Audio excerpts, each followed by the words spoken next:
कि अंग्रेजी का शब्द अचानक से आया कहाँ से, एक तो इसकी भी बात कर सकते हैं कि कहाँ से आया। और एंटी रोमियो, प्यार को के विपरीत, प्यार न करने देने वाला। ज्यादा कुछ नहीं कहूंगी, मैं ये कहूंगी कि पुलिस वालों को ही कैसे पता चल गया कि ये रोमियो ही जा रहे हैं। मैं उनसे सिर्फ यही सवाल करूंगी। देखिए, उसका कोई एक मानक तो होता नहीं है। जो गलत चीज है वो गलत चीज है, जो सही है वो सही है। क्या प्रूफ है, कैसे, क्या गलत सही किस तरह से आप प्रूफ करते हैं? संबंधित जो अधिकारी हैं, स्क्वाड में जो सदस्य हैं, वो लोग प्रशिक्षित हैं और उनके पास विवेक भी है और गलत सही का निर्णय करने में सक्षम हैं। तो वैसे ही जैसे भीड़ छिचोरे टाइप के लड़के खड़े होते हैं, वो अलग से ही पता चल जाता है कि इनको कोई काम वाम है नहीं और ये बेमतलब में ही खड़े हैं। हाँ, लड़कियां उसमें जैसे अपनी जिसको कहते हैं 6 आई, अपने उससे देखते हैं कि इनका कोई काम नहीं है। सुबह सुबह काला चश्मा लगाएं, 3 बटन खोले, गाड़ी को हाई स्पीड करके चले जा रहे हैं, लड़कियां आ जा रही हैं। उनको ये नहीं लग रहा है कि इनको चोट भी लग सकती है, छोटे बच्चे हैं, कुछ भी बोलते चले जाते हैं। एंटी रोमियो संबंधित हम लोग शाम को या जब भी कोचिंग सेंटर या स्कूल, महिला डिग्री कॉलेज, नवाब टैंक या डीएम कॉलोनी, जहाँ पर इस तरह की रहता है संभावना कि लड़के लड़कियों को छेड़खानी के लिए खड़े हो सकते हैं, वहाँ पर जाते हैं। शाम को जाकर हम लोग इवनिंग या सुबह भी चले जाते हैं।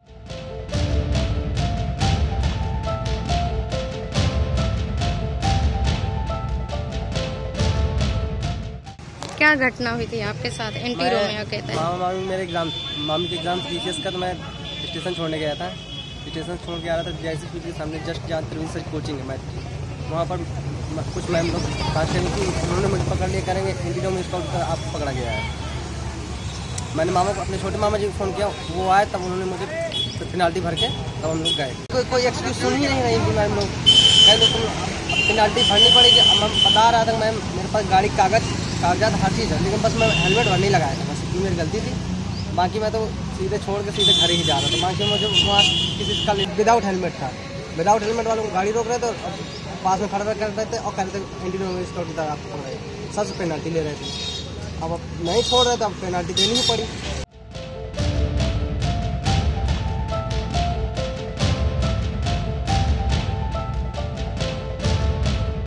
और जो खुद का अनुभव रहा है महिला हिंसा पे काम करने का, वो ये कि सुरक्षा की अगर हम बात करते हैं तो हमें नज़र उस पर भी डालना चाहिए जो घर के अंदर महिला हिंसा हो रही है, जो खेतों में हो रही है, जो छोटी छोटी बच्चियों के साथ हो रही है, तो उसको व्यापक तरीके से देखना चाहिए, ना कि सिर्फ इस नज़रिए से इस योजना को चलाना कि जो बच्चे शायद मेरे हिसाब से वो बालिग भी होते हैं और बहुत सारी इच्छाएं भी होती हैं और अपनी मर्जी होती है, लोग आते हैं जाते हैं, उस पर ज़्यादा महिला सुरक्षा को देखा गया है। आपको जानकारी है इस योजना के बारे में? एंटी रोमियो स्काउट गाड़ी मतलब जो है तो 1 साल से लागू है अपने यहाँ। तो 1 साल में कितने कम हादसे हुए हैं, किस वजह से बच्चों के दिल में किस तरह बच्चे निकल पा रहे हैं, आ जा पा रहे हैं, या फिर डर है बच्चों के दिल में? देखो हमेशा डर रहता है, लड़कियों को तो हमेशा ही डर रहता है, निकलती हैं तो डर रहता है। हम वही बात तो कह रहे हैं कि कौन गाड़ियाँ खड़ी है। अभी रास्ते में इस टाइम है, लड़कियाँ जॉब करने जा रही हैं, कुछ करने जा रही है या ट्यूशन करने जा रही हैं, लड़कियाँ पढ़ने जा रही हैं, कोई अगर हादसा हो जाए तो कोई जिम्मेदार है? दूर की बात नहीं, अभी के 8 मार्च की बात करूं मैं कि 8 मार्च को जो महिला दिवस मनाया गया, उस दिन महिलाओं के साथ कितनी हिंसा हुई। तो मैं आपको बताती हूं कि महोबा जिला में जिस दिन महिला दिवस था 8 मार्च को, उस दिन खन्ना क्षेत्र में एक महिला को रात में एक व्यक्ति अपहरण कर ले गया और उसको रात भर बंधक बना के उसके साथ बलात्कार किया। दूसरा उसी दिन का एक केस था कि उसके ससुर ने अपनी बहू को पीटा था और उसको आग लगा करके मार दिया गया था। तो अगर हम महिला सुरक्षा की बात कर रहे हैं, महिला हिंसा रोकने की बात कर रहे हैं और उसी दिन अगर ऐसी घटनाएं घट रही हैं, तो हम कैसे माने कि हम महिलाएं सुरक्षित हैं? तो अगर आप महोबा जिला के सारे आंकड़े निकलवा के देखें तो मुझे लगता है कि पिछले साल से ज़्यादा आंकड़े निकल के आएंगे इस साल, जो रेप केस हुए हैं, छेड़छाड़ हुई है या महिला हिंसा हुआ है।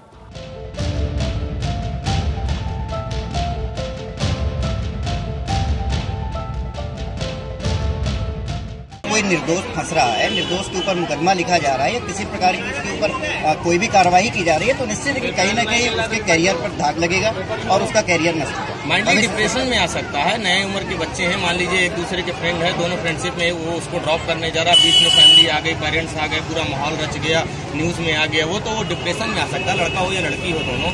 एंटी रोमियो योजना जो चल रही है उसके बारे में आपको कोई जानकारी है? क्या जानते हैं इसके बारे में? हम ये जानते हैं कि पहले हम स्कूल जा रहे थे, कॉलेज जा रहे थे, घूमते थे, बहुत मस्ती करते थे लड़कियों के साथ, मतलब घूमने जा रहे थे, तो अब पुलिस का डर बैठ गया इसलिए कहीं जा नहीं पाते, अब कहीं घूम नहीं पाते थे, बस इतना ही। जो उन्होंने एंटी रोमियो स्क्वाड बनाया तो उससे मुझे ये खामियां लगी कि जैसे फ्रेंड आपस में बातें कर रहे हैं या कुछ बातें कर रहे फ्रेंडशिप, कॉलेज के फ्रेंडशिप, तो उनको लोग गलत नज़रिए से देख रहे हैं।